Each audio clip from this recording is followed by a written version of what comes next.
The Ghost Watch. Hello, fellow paranormal enthusiasts, and welcome to the story of Fish Face. Reelfoot Lake is like no other lake that I have ever seen.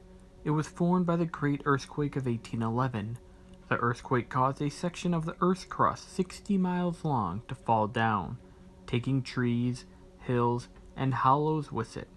Then, the banks of the Mississippi River broke up and ran upstream, filling the hole with water. The locals say it is a lake of mystery. In some places, it is a bottomless, and in other places, it is a shallow lake. But it is very dangerous to swim there because of the weeds that can entangle your legs. The skeletons of the underwater trees still stand upright beneath the surface.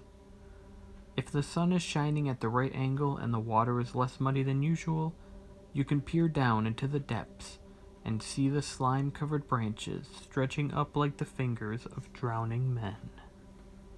The locals say that there are monstrous creatures that live in the lake, pale, scaleless, slimy things with corpse-like eyes and poisonous fins. They say they have mouths wide enough to eat a man alive, and greedy enough to eat anything, living or dead. There are many tales of the wicked and evil things that live in Reelfoot Lake, but the strangest of all is the tale of Fish Face. He was a strange, disfigured man who lived in a makeshift shack just below the spot where the river feeds into the lake. He had lived there all his life, but nobody knew his real name. They just called him Fish Face. His parents were both dead. The story was that before his birth, his mother was frightened by one of the big fish that swam in the lake, and when the boy was born, he was hideously deformed. Fishhead was a human monstrosity. He looked like something out of a nightmare, and the older he grew, the more bizarre looking he became. His skull looked like it was squashed. His forehead sloped back at an odd angle, and he barely had any chin at all. His eyes were set far apart, almost on either side of his head. They were large, round, and bulbous, with pale yellow pupils, and they stared at you, wide and unblinking, like the eyes of a fish. His nose was little more than 2 tiny slits in the middle of face, and worst of all was his mouth, which stretched from ear to ear like a catfish.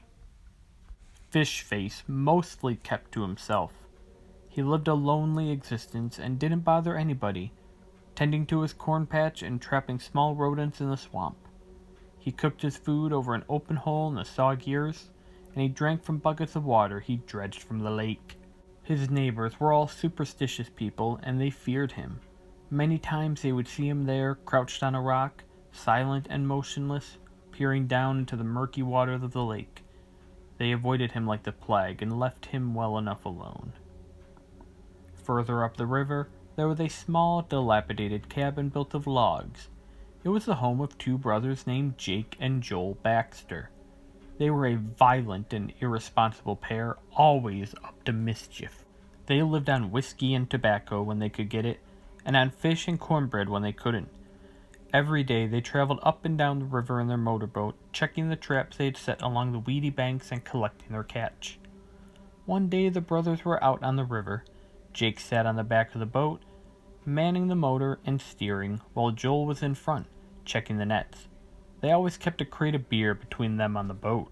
As the story goes, the brothers were drinking heavily, and as they made their way downriver, they came across Fish Face, crouching on a rock outside his shack. Emboldened by alcohol, Jake and Joel shouted at him and hurled abuse, calling him every name under the sun. Fish Face didn't respond. He just crouched there silently, eyeing them suspiciously. Then the brothers grew bolder. They got out of the boat and approached the deformed man on the bank of the river. One thing led to another, and when Fish Face didn't react, the brothers slapped him across the face. Quick as a flash, Fish Face turned and gave them both the beating of their lives, bloodying their noses, bruising their faces, and leaving them lying in the dirt. The drunken men were utterly humiliated and ran off like whimpering dogs with their tails between their legs. The next evening, the brothers were out on the river again. Jake had a rusty old shotgun propped between his knees. Their hearts were hardened, and their minds were set on revenge. The river was deserted, and no one was around to witness what they were about to do. The sun was setting, and the shadows lengthened, stretching across the water. The sleepy river lapped lazily at the muddy banks. Green flies and big mosquitoes buzzed around their heads. Bats flittered back and forth above the tops of the trees. As they approached the little shack at the mouth of the river, the brothers saw Fishface crouching on a log. He was squatting there silently, staring into the water. Joel stopped the motor and Jake stood up on the boat, raising the shotgun and pointing it at Fishface. "Hey, freak!" he shouted. "You made yourself a big mistake yesterday. Nobody messes with us. Get ready to meet your maker." Fishface opened his shapeless trap of a mouth wide and let out a startled cry. It sounded like the high-pitched laugh of a loon. Suddenly, all of the night noises ceased, and the river was deathly still. There was a deafening bang as Jake let loose with both barrels of his shotgun. The blast hit Fishface in the neck, and the force of it blew his head off. His decapitated body fell down on the log and hung there, flipping and flopping around like a dead fish. His legs twitched and kicked like the legs of a dying frog, and blood poured out of his neck. Then, as the brothers watched and laughed, his body slid off the log and sank into the water, leaving a burst of bubbles in its wake. The surface of the water turned a bloody red. The brothers lingered there a while, sharing a beer and chuckling at their vicious crime. Then Joel started up the motor again and turned the boat around. As they were about to speed off, something bumped against the bottom of the boat. It listed from side to side and then tipped over, throwing the brothers over the side. They landed with a splash in the murky water. Jake came back to the surface, coughing and spluttering. He was still holding a shotgun in his hand. He clung to the upturned boat with the other and started treading water. All of a sudden, he felt something below the surface grip him by the legs. It slid up his body and circled around his waist, squeezing hard. Some slimy, sinewy, and unseen thing had him in its grip, and it was crushing him. As it squeezed him tighter and tighter, he let out a cry of agony, and his eyes popped out of his head. They landed in the water with a soft... He was pulled down, down, down, and as he went, his fingernails left long scratches in the bottom of the boat.